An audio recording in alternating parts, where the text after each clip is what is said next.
ఆంధ్రప్రదేశ్ రాజకీయాల్లో కీలక సెగ్మెంట్ అమలాపురం. చాలా నియోజకవర్గాల్లో టీడీపీ వర్సెస్ వైసీపీ ద్విముఖ పోరు కనిపిస్తే ఇక్కడ మాత్రం త్రిముఖ పోరు కనిపిస్తోంది.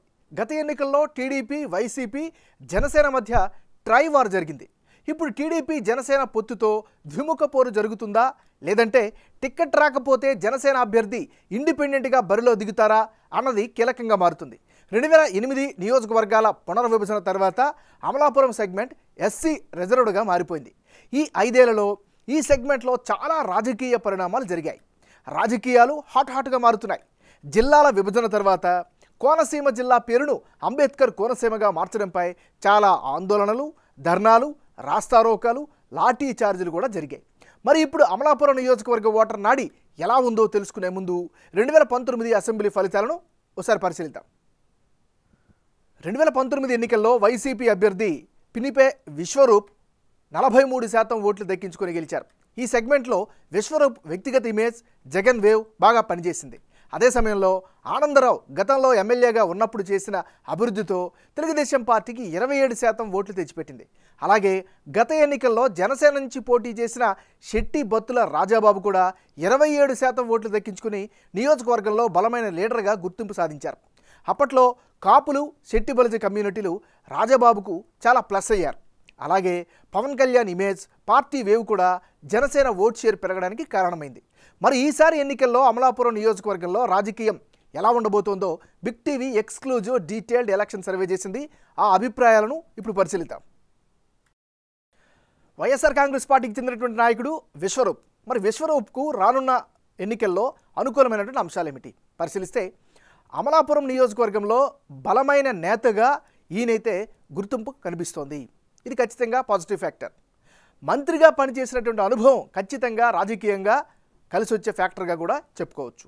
మరోవైపు పార్టీ పరంగా చూస్తే వైఎస్ఆర్ కాంగ్రెస్ పార్టీకి చెందినటువంటి క్యాడర్ విశ్వరూపు పట్ల పూర్తి స్థాయిలో సంతృప్తిగా అయితే మాత్రం కనిపిస్తున్నారు. ఇది విశ్వరూపుకు ఉండేటటువంటి ప్లస్లు. మరి విశ్వరూపుకు ఉండేటటువంటి మైనస్ పాయింట్స్ ఏమిటి పరిశీలిస్తే, పబ్లిక్లో నెగిటివ్ ఇమేజ్ అయితే మాత్రం పెరుగుతూ వస్తుంది. ఇది కనిపిస్తోంది. ఇది ప్రధానమైన మైనస్. జనానికి అంత త్వరగా అందుబాటులో ఉండరు అనేటటువంటి అపవాదం అయితే ఈయన పట్ల నియోజకవర్గంలో వినిపిస్తోంది. మరీ ముఖ్యంగా కరోనా వంటి కీలకమైనటువంటి సమయంలో అంతగా సహాయాలు చేయలేదు అనేటటువంటి అభిప్రాయం కూడా సర్వేలో వ్యక్తమైంది. 2019 ఎన్నికల టైంలో ఇచ్చిన హామీలు పూర్తి స్థాయిలో నెరవేర్చకపోవడం కూడా మరో మైనస్గా చెప్పుకోవచ్చు. జిల్లాకు అంబేద్కర్ పేరు పెట్టడంపై జనంలో ఆగ్రహావేశాలు కూడా కనిపించాయి. మరి అమలాపురం మున్సిపాలిటీలో ట్రాఫిక్ సమస్యలు రోజు రోజుకు పెరుగుతున్నాయి. దాన్ని సరిగ్గా అడ్రస్ చేయలేకపోయారు అనేటువంటి అభిప్రాయం కూడా సర్వేలో కనిపిస్తోంది. సెగ్మెంట్లోని మండలాలు, గ్రామాలకు సరైనటువంటి కనెక్టివిటీ రోడ్లను వేయలేకపోయారు. ఆ ఇబ్బంది అయితే కనిపిస్తోంది. మరోవైపు డంప్ యార్డ్ లేకపోవడంతో రోడ్ల పక్కనే చెత్త ఎక్కడికక్కడ కనిపిస్తోంది. మరీ ముఖ్యంగా కీలకమైన అంశం టిడ్కో ఇల్లు జనానికి అందించకపోవడం కూడా మరో మైనస్గా చెప్పుకోవచ్చు. ఇక డ్రైనేజ్ సమస్యలు, తాగునీటికి కటకట అయితే నియోజకవర్గంలో కనిపిస్తుంది. ఇక యువత విషయానికి వస్తే జాబ్ నోటిఫికేషన్లు లేక, ఉపాధి లేక నిరుద్యోగుల్లో ప్రస్తుత సర్కార్పై అసంతృప్తి అయితే కనిపిస్తుంది. ఇది దీనికి సంబంధించినటువంటి ప్లస్లు, మైనస్లు. తెలుగుదేశం పార్టీకి చెందినటువంటి నాయకుడు ఐతాబత్తుల ఆనందరావు.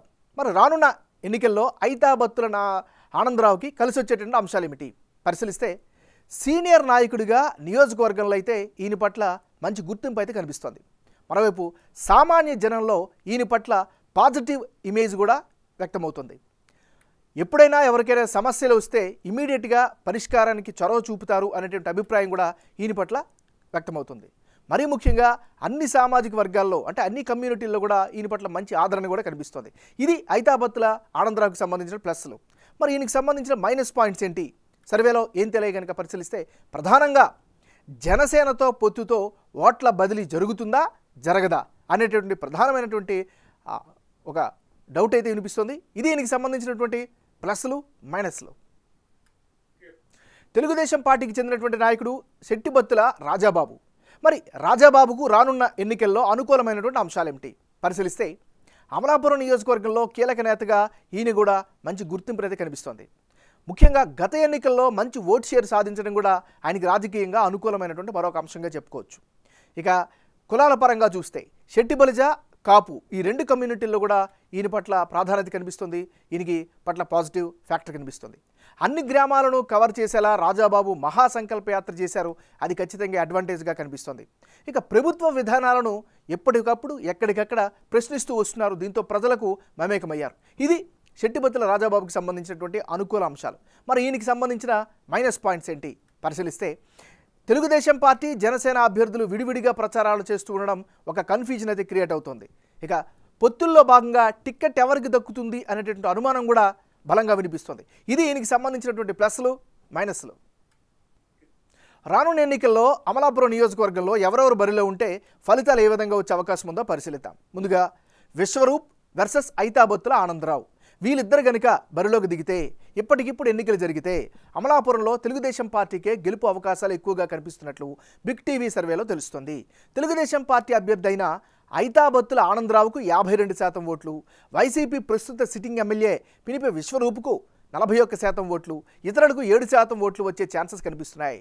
టీడీపీ అభ్యర్థి ఆనందరావుకు ఎక్కువ ఓట్లు వచ్చేందుకు కారణం గతంలో ఓడిన సానుభూతి, అమలాపురంలో జనంలో మంచి ఇమేజ్ కలిసి వస్తున్నాయి.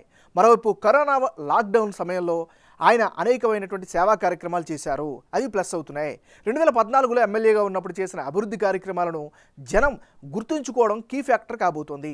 టీడీపీ జనసేన పొత్తుతో కాపులు, శెట్టిబలిజ సామాజిక వర్గాల ఓట్లు కూడా కలిసి వచ్చే అవకాశం ఉంది.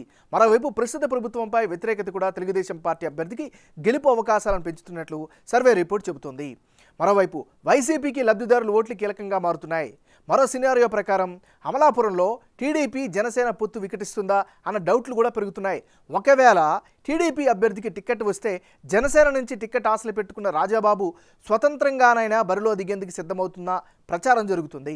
అదే కనుక జరిగితే వైసీపీకి గెలుపు అవకాశాలు ఎక్కువ అవుతున్నాయని సర్వే రిపోర్ట్ సారాంశం.